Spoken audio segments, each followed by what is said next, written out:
Dr. Willie Ritz, 'n paar lekker wenke daar. But of course, we are having so much fun with our Mexican-inspired espresso show this morning. But this show can't go by without talking about fresh-grown chilies that you can do yourself. And we have Ben Getz back with us to give us a few pointers as to how to go about doing that. Dude, how are you doing? Great, how are you? Cool, man, cool. So, chilies, I mean, not only are they, I love them in all my foods, they're so versatile, but they look nice as well. Absolutely. So let's talk about the different types of chili that you get. Well, there's a huge variety.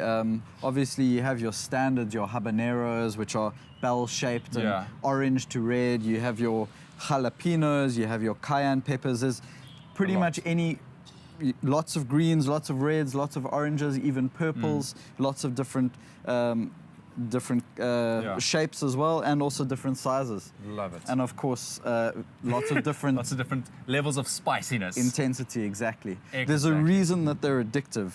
They've got this an alkaloid called capsaicin, which helps to promote endorphins, and that's what gives you that sense of well-being.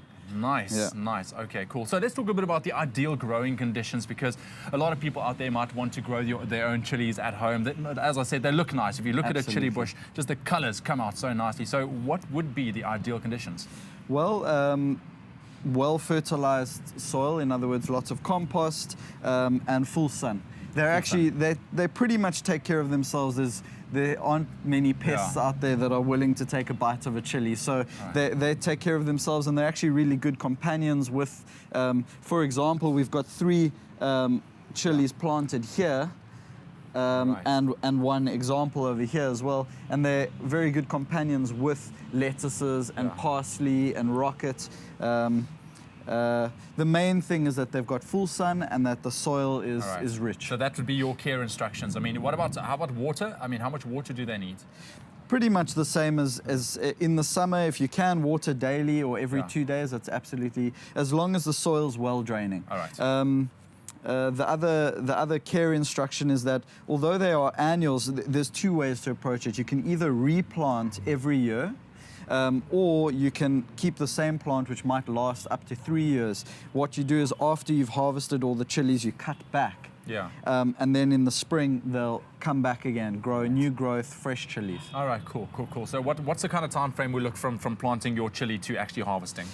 From a small plant like that we have here, the seedlings, anywhere from 15 to 18 weeks. All right.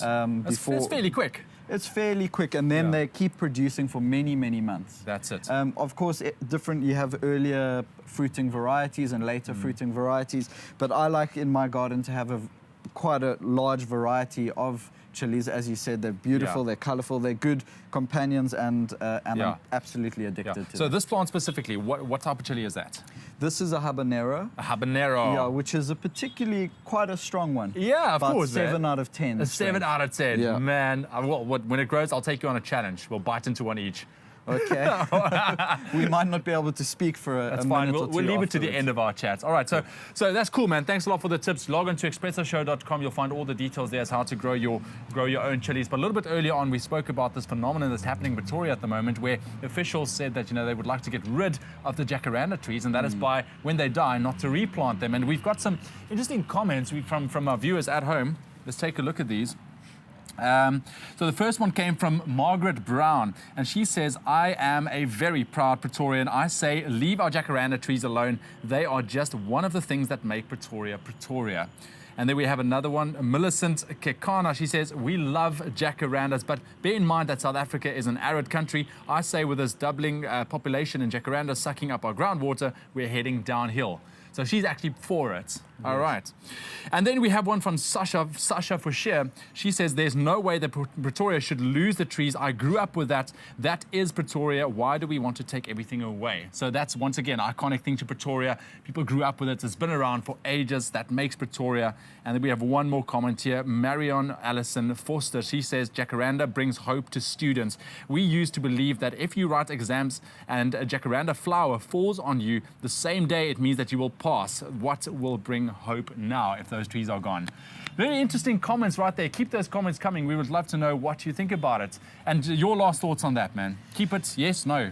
I think we should keep it. I think the water issue is really important. Yeah. That's the key issue. But there are many ways of saving water, and I think if each individual takes more responsibility for saving water, then we don't need to need to do away with jacarandas. Exactly. I say leave the jacaranda city as is. Stay tuned to Expresso. Lots more to come.